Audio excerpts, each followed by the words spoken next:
One to one ஆன்மீக நேயர்களுக்கு அன்பு வணக்கம். நம்ம சேனலில் தொடர்ந்து ஜோதிட விழிப்புணர்வு நிகழ்ச்சிகளை பார்த்துட்டு வரோம். அந்த வகையில் இன்றைக்கி நாம் பார்க்க போகிறது ரிஷப லக்னத்துக்கு பாதகாதிபதி 12 பாவங்களில் இருந்தால் என்ன மாதிரியான பலன்களை கொடுக்குங்கிறத இந்த நிகழ்ச்சியில் நாம் பார்ப்போம். ரிஷப லக்னங்கிறது பார்த்திங்கன்னா ஸ்திர லக்கணம். ஸ்திர லக்கணத்துக்கு 9ஆம் இடம் பாதகஸ்தானம். 9ஆம் இடத்துக்குரிய கிரகம் பாதகாதிபதி. பொதுவாக பாதகாதிபதி விஷயங்களை எடுக்கும்போது ரொம்ப முக்கியமாக பார்க்க வேண்டியது என்னென்னா, ஒரு கிரகம் ஒரு திரிகோண ஸ்தானத்துக்கும் இன்னொரு கேந்திர ஸ்தானத்துக்கும் ஆதிபத்தியம் வகித்தால், இந்த இடத்துல பார்த்தீங்கன்னா ரிஷபம் அப்படிங்கிறதுக்கு 9ஆம் இடம் மகரம் அப்படின்னு எடுப்போம். மகரம் பார்த்தீங்கன்னா 9 திரிகோணம், 10 அப்படின்னு பார்க்கும்போது கும்பம், அது கேந்திரம். இந்த ரெண்டு வீட்டுக்குமே உரிய கிரகம் சனி பகவானுங்கிறதுனால ரிஷப லக்கணத்தை பொறுத்தவரை சனியே யோகக்காரகர், சனியே பாதகாதிபதி. எப்படி ஒரே கிரகம் ரெண்டு விஷயங்களை ஆதிபத்தியம் எடுக்கும்போது என்ன பலனை கொடுக்கும்?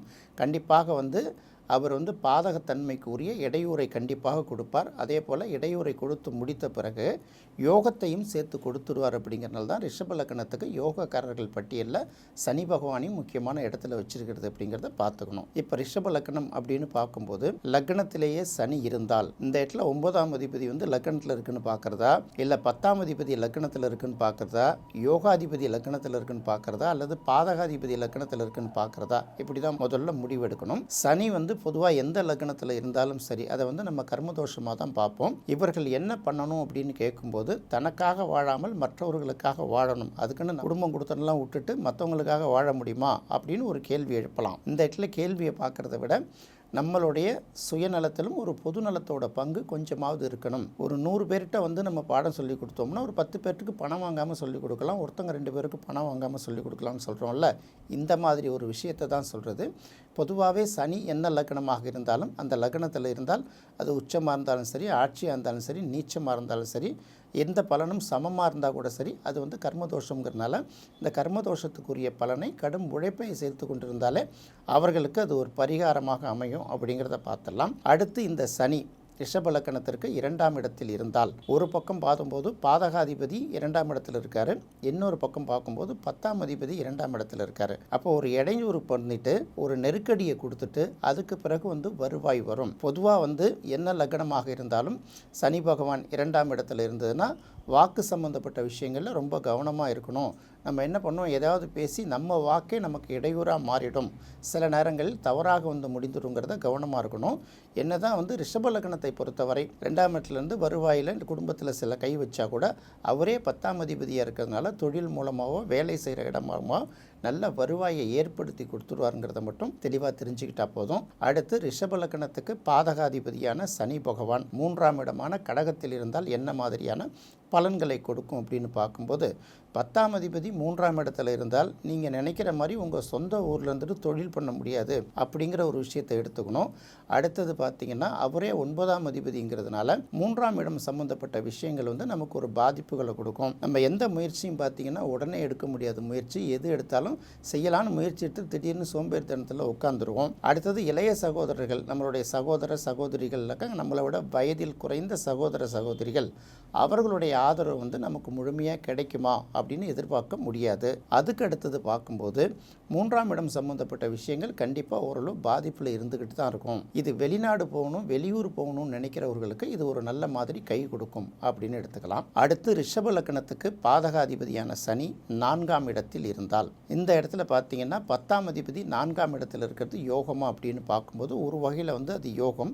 9ஆம் அதிபதி 4ஆம் இடத்தில் இருக்கிறது யோகமா, பாதகாதிபதி 4ஆம் இடத்தில் இருக்கிறது சரியா அப்படின்னு பார்க்கும்போது பொதுவாக சனி 4ஆம் இடத்தில் இருந்தால் லக்னத்தில் இருக்கிற பலன் தான் கிட்டத்தட்ட கொடுக்கும். இருக்கிற இடத்த கொஞ்சம் பாதிக்கும். அதே சமயத்தில் பார்க்கும்போது கடுமையான உழைப்பை செலுத்தும் போது அவர்களுக்கு ஒரு நல்ல விஷயமாக தான் இருக்கும். இதுவும் கர்மதோஷமாக தான் பார்க்கணும். 4ஆம் இடத்தில் சனி இருந்தாலும் அவர்களும் பார்த்திங்கன்னா தன்னை தாண்டி மற்றவர்களுக்காகவும் இந்த சமூகத்துக்காகவும் கொஞ்சம் சேர்த்து உழைக்கும் போதும் ரெஸ்ட் எடுக்காமல் உழைக்கும் போதும் ஒரு நல்ல பலனை கொடுக்கும். வீடு, மனை, வாகனம் இந்த மாதிரி விஷயங்கள் கண்டிப்பாக கிடைக்கும். ஆனால் தாமதப்படுத்தி கிடைக்குங்கிறத மட்டும் தெரிஞ்சுக்கிட்டால் போதுமானது. அடுத்து அடுத்து ரிஷப லக்கணத்துக்கு பாதகாதிபதியான சனி 5ஆம் இடத்தில் அமர்ந்தால் என்ன அப்படின்னு பார்த்தீங்கன்னா, பொதுவாகவே சனி 5ஆம் இடத்துல இருக்கிறது நல்ல விஷயங்கள் இல்லை அப்படின்னு தான் பார்க்கணும். ஏன்னா சனிக்கு பேரே மந்தன் அப்படின்னு ஒரு பேர் இருக்கு இல்லையா, அதனால் குழந்தைகள் பிறக்கிறது கொஞ்சம் லேட்டாகும். அப்படியே குழந்தா கூட இந்த படிக்கிற விஷயங்கள், உடல்நிலை பாதிக்கப்பட்ட விஷயங்கள்லாம் பார்த்திங்கன்னா கொஞ்சம் மனநிறைவு நமக்கு கொடுக்காது. அப்படிங்கிறதுனால நாமளே பார்த்திங்கன்னா ஒரு விஷயத்தை சீக்கிரமாக யோசிக்க மாட்டோம். யோசிக்கிறனா கூட பார்த்திங்கன்னா மற்றவங்க 10 பக்கத்தை படித்து முடிக்கிற நேரத்தில் நம்ம ஒரு 1.5 பக்கத்தை கூட கம்ப்ளீட் பண்ணியிருக்க மாட்டோம் இல்லையா. அந்த மாதிரி அறிவு ரீதியாக சில மந்த புத்திகளும் இருக்குங்கிறத இந்த இடத்துல சனி அந்த இடத்துக்கு கொடுப்பார் அப்படிங்கிறத தெரிஞ்சுக்கலாம். அடுத்து ரிஷப லக்கணத்துக்கு பாதகாதிபதியான சனி 6ஆம் இடத்தில் இருந்தால் என்ன மாதிரியான பலன்களை கொடுக்கும்? அதாவது இந்த இடத்துல 2 இடத்துக்கு ரெப்ரசன்ட் பண்ணுறதுனால இதையும் சேர்த்து பார்க்கணும். 9ஆம் அதிபதி 6ஆம் இடத்துல இருக்கிறது அவ்வளோ சிறப்பு இல்லை. அதே போல் 10ஆம் அதிபதி 6ஆம் இடத்துல இருப்பதும் அவ்வளோ சிறப்பு இல்லை. அப்படின்னு பார்க்கும்போது இவர்களுக்கு பார்த்திங்கன்னா தொழில் அவ்வளோ சீக்கிரமாக அமையாது. என்ன தான் கெட்டியாரத்தனம் புத்திசாலித்தனம் இருந்தால் கூட சுய தொழில் செய்யும்போது அதை பெரிய அளவுக்கு கட்டுப்படுத்த முடியாது. இவங்க மற்றவர்களுக்கு ஆலோசனை செய்யும்போது அவர்களுக்கு அது பலனை கொடுக்கும். நிறைய பேர் பார்த்திங்கன்னா டக்குன்னு வேலையை விட்டுறவங்களா இருப்பாங்க. அப்படியே மீறி வேலை செய்கிறவங்களா இருந்தால் கூட பார்த்திங்கன்னா எல்லாருக்கும் கிடைக்கக்கூடிய அந்த ஸ்டேட்டஸோ ஒரு இன்க்ரிமெண்ட்டோ அந்த விஷயங்கள் கொஞ்சம் குறைவாக தான் கிடைக்கும். வேலை விஷயத்தில் ஒரு நிறைவற்ற தன்மை, தொழிலில் ஒரு நிறைவற்ற தன்மை இருக்கும். ஏன்னா அந்த இடத்துல ஒரு பாதகாதிபதியாகவும் வேலை பார்ப்பார், இன்னொரு பக்கம் பாக்கியாதிபதியாகவும் வேலை பார்ப்பார், இன்னொரு பக்கம் 10ஆம் அதிபதியாகவும் வேலை பார்க்குறாருங்கிறது இந்த இடத்துல நம்ம முக்கியமாக புரிஞ்சிக்க வேண்டிய ஒரு விஷயம். அடுத்தது இதே சனி 7ஆம் இடத்தில் இருந்தால், ரிஷப லக்கணத்துக்கு பாதகாதிபதி மற்றும் யோகாதிபதியான சனி 7ஆம் இடத்தில் இருந்தால், 7ஆம் இடம் அப்படின்னு பார்க்கும்போது சனிக்கு விருச்சிகம் முதல்ல பகை வீடு, அதையும் சேர்த்து தான் பார்க்கணும். அப்போ 7ஆம் இடத்துல இருக்கும்போது திருமணம் சம்பந்தப்பட்ட வாய்ப்புகள் பல வீட்டில் தள்ளி போகிறதுக்கு அதிக வாய்ப்பு இருக்குது. சில பேருக்கு காலம் கடந்து வயது மூத்த பிறகு திருமணமாகும், இல்லை சிறு வயதிலேயே திருமணமாகும், கொஞ்சம் காலதாமதமாகும் திருமணத்துக்கு. சில பேருக்கு திருமணம் தடைபடுறதும் உண்டு.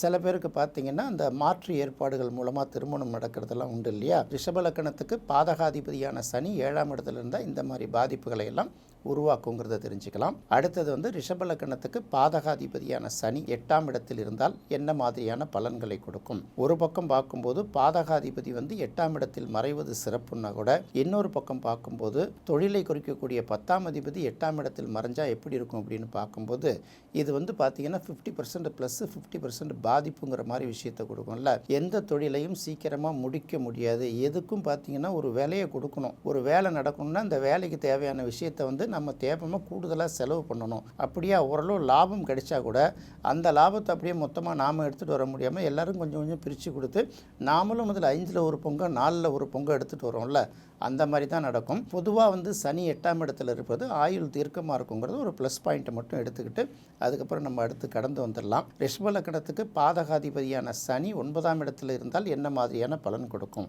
9ஆம் இடத்துக்குரிய பாதகஸ்தானாதிபதி சனி அதே பாதகஸ்தானத்தில் இருந்தால் என்ன மாதிரியான பலன் கொடுக்கும் அப்படின்னு பார்க்கும்போது கண்டிப்பாக அந்த 9ஆம் இடத்துக்குரிய காரத்துவங்கள் கடுமையாக பாதிக்கப்படும். அதுக்கப்புறம் சனிக்கு உரிய காரகத்துவமான தொழில் அப்படின்னு ஒரு விஷயத்தை சொல்லுவோம்ல, அதுவும் கடுமையாக பாதிக்கப்படும். எப்படி இருந்தாலும் பாதகாதிபதிங்கிற வேலையை அந்த இடத்துல ஒரு தெளிவாக செய்வாருங்கிறது தான் எடுக்கணும். இப்படி தான் நம்ம இந்த இடத்துல பார்க்கணும். அடுத்தது ரிஷப லக்கணத்துக்கு பாதகாதிபதி அப்புறம் 9க்கும் 10க்கும் அதிபதியான சனி 10ஆம் இடத்தில் இருந்தால் என்ன மாதிரியான பலன்களை கொடுக்கும்போது, 10ஆம் இடத்துல சனி இருக்கிறது தொழிலுக்கு நல்லது இருந்தால் கூட நமக்கு நேரடியாக லாபம் இருக்கக்கூடாது. இப்போ பார்த்திங்கன்னா தன்னலம் பாராமல் உழைக்கிறார்கள் இல்லையா, அவங்கெல்லாம் பார்த்திங்கன்னா நாட்டில் பாதி பேர் சிலையாக நிற்பாங்க. தனக்குன்னு பொண்டாட்டி புள்ள குட்டி இல்லாமலாம் நிறைய பேர் உழைக்கிறாங்க இல்லையா, அது கர்ம தோஷம் ஆகிறதுனால அந்த மாதிரி விஷயங்கள் தனக்கென வாழாமல் பிறருக்காகவும் சேர்ந்து வாழக்கூடியவர்களுக்கு இது ஒரு வகையில் நல்ல யோகத்தை கொடுக்குது. எதுவாக இருந்தாலும் எனக்கு இதில் எவ்வளோ கிடைக்கும், எனக்கு இதில் எவ்வளோ லாபம் கிடைக்கும், எனக்கு என்ன ஆதாயம் அப்படின்னு பார்க்குறவர்களுக்கு அது பெரிய அளவுக்கு வெற்றியை கொடுக்கறதில்ல. இதை முதல்ல எடுத்துக்கிட்டாலே அந்த இடத்துல 10ஆம் இடத்து சனி அது என்ன லக்கணமாக இருந்தாலும் என்ன பலனை கொடுக்குங்கிறத தெரிஞ்சுக்கலாம். அடுத்து ரிஷப லக்கணத்துக்கான சனி 11ஆம் இடத்தில் இருந்தால் என்ன மாதிரியான பலன்களை கொடுக்கும் அப்படின்னு பார்க்கும்போது, ரிஷப லக்கணத்துக்கு ஒரு பாதகாதிபதி இன்னொரு பக்கம் 10ஆம் அதிபதி இல்லை, 11ஆம் இடத்துல இருக்கும்போது கண்டிப்பாக ஒரு நிச்சயமாக அள்ளித்தான் கொடுப்பாரை தவிர கிள்ளி கொடுக்க மாட்டார். ஆனால் கால தாமதமாகத்தான் கொடுப்பார். இந்த இடத்துல 9ஆம் அதிபதியும் 11ஆம் இடத்துக்கு போது, 10ஆம் அதிபதியும் 11ஆம் இடத்துக்கு போது இந்த இடத்துல பாதகாதிபதினு பார்க்க வேண்டிய அவசியம் கிடையாது. 10ஆம் அதிபதி 11ஆம் இடத்தில் இருந்தால் தொழில் ரீதியாக நல்ல லாபங்கள் கிடைக்குங்கிறது.